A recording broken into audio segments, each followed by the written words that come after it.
কিয়ামতের ময়দান এমন এক কঠিন ময়দান হবে। কিয়ামতের ময়দানে মানুষগুলা দৌড়াইতে থাকবে, যার যার ইয়া নাফসি নিজে নিজে করতে থাকবে। নবীরা ওলিরা পর্যন্ত কিয়ামতের ময়দানের মধ্যে দৌড়াদৌড়ি করে থাকবে। কেউ কেউ সিজদারত অবস্থায় 500 বছর কেটে যাবে, কেউ কেউ রুকুরত অবস্থায় 500 বছর কেটে যাবে, কেউ দাঁড়াইয়া থাকবে 500 বছর কেটে যাবে, কেউ কেউ শুয়ে থাকবে 500 বছর কেটে যাবে। ওই কিয়ামতের ময়দানে অনেক মানুষগুলা দৌড়াবে। কারো কারো ঘাম থাকবে কোমর পর্যন্ত, কারো কারো ঘাম থাকবে বুক পর্যন্ত, কারো কারো ঘাম থাকবে গলা পর্যন্ত, কারো কারো ঘামের মধ্যে নিজের ঘামের মধ্যে নিজে হাবুডুবু খাইতে থাকবে। ওই কিয়ামতের ময়দানে চতুর্দিক থেকে সূর্যের তাপ, আমার আল্লাহ ডাক দিয়া বলবে, ও সূর্য, দুনিয়ার মধ্যে তুমি তোমার মন মতো তাপ দুনিয়ার জমিনের মধ্যে দিতে পারো নাই, কারণ আমার বান্দার কষ্ট হবে। আমি নিষেধ করছি তোমাকে তাপ দেওয়ার জন্য, এই জন্য তুমি দুনিয়ার জমিনে তাপ দাও নাই। কিন্তু আজ কিয়ামতের মাঠ, তুমি তোমার যত তাপ আছে সব জমিনে ছেড়ে দাও। কিয়ামতের ময়দানে এমন তাপ, তাপের সাথে সাথে মানুষের মাথার মজকগুলা টাস টাস করে ফেটে যাবে।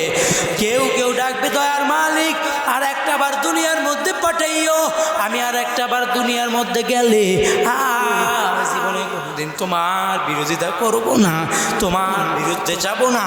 আল্লাহ পাক রব্বুল আলামিন বলবে, তোদেরকে দুনিয়ার মধ্যে আমি আল্লাহ টাকা পয়সা বাড়ি গাড়ি ধন দৌলতের কমতি দেই নাই। আমি আল্লাহ তোরে এত পরিমাণ টাকা পয়সা দেওয়ার পরেও তুই জীবনে কোনোদিন আমি আল্লাহ পাক রব্বুল আলামিনের কুদরতি কদমের মধ্যে গিয়ে একটা সেজদা দিলি না।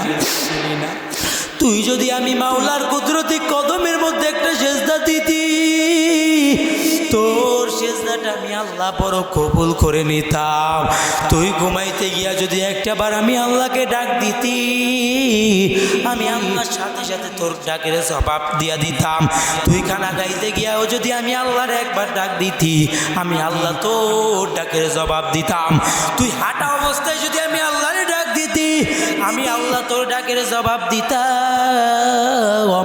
তুই যদি বসতে চাইয়াও আমি আল্লাহর একবার ডাক দিতি, আমি আল্লাহ পাক রব্বুল আলামিন তোর ডাকের জবাব দিতাম।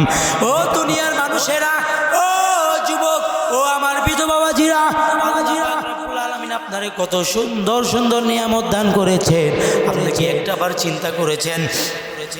আপনি কি দেখেন না আপনার বাড়ির মধ্যে এত সুন্দর গাছ, গাছের মধ্যে এত সুন্দর ফল কে দান করেছে? আপনার বাড়ির পুকুরের মধ্যে মাছ, এত মজার মাছ কে দান করেছে? আম যখন আপনি খান, আমের মজা আপনি কাঁঠালের মধ্যে পাবেন না, কাঁঠালের মজা আপনি আমের মধ্যে পাবেন না, আমের মজা আপনি বেদানার মধ্যে পাবেন না, বেদানার মজা আপনি আঙ্গুর ফলের মধ্যে পাবেন না। আমার আল্লাহ পাক রব্বুল আলামিন এক একটা ফলকে এক এক রকম ভাবে সৃষ্টি করেছে। এক একটা ফলের মধ্যে আল্লাহ পাক রব্বুল আলামিন এক এক রকম নিয়ামত, এক এক রকম মজা আল্লাহ পাক রব্বুল আলামিন দান করেছে। আপনার বাড়ির পুকুরের মধ্যে মাছ আছে, ওই মাছের লেজের মধ্যে এক রকমের মজা, মাছের পিঠের মধ্যে এক রকমের মজা, মাছের পেটের মধ্যে এক রকমের মজা, মাছের মাথার মধ্যে এক রকমের মজা। আপনার বাড়ির মধ্যে মুরগি পালেন, ওই মুরগিরা জবাই করিয়া যখন খান, ওই মুরগির পেটের গোস্তের মধ্যে এক রকমের মজা, সিনার গোস্তের মধ্যে এক রকমের মজা, রানের গোস্তের মধ্যে এক রকমের মজা, ওই মুরগির মাথার মধ্যে এক রকমের মজা, মুরগির গলার গোস্তের মধ্যে এক রকমের মজা, মুরগির পায়ের মধ্যে এক রকমের মজা, মুরগির কলিজার মধ্যে এক রকমের মজা। কুরবানির সময় গরু জবাই দেন বা রাস্তা থেকে গরুর গোস্ত নিয়ে আনেন, আপনি বলেন যে আপনাকে যেন সিনার গোস্তটা দেয়, কারণ সিনার গোস্তের মধ্যে বড় মজা ওইটা আপনি পান। যেই মজাটা পিঠের গোস্তের মধ্যে আছে, ওই মজাটা আপনি সিনার গোস্তের মধ্যে পাবেন না। যেই মজাটা আপনার গরুর মাথার মধ্যে আছে,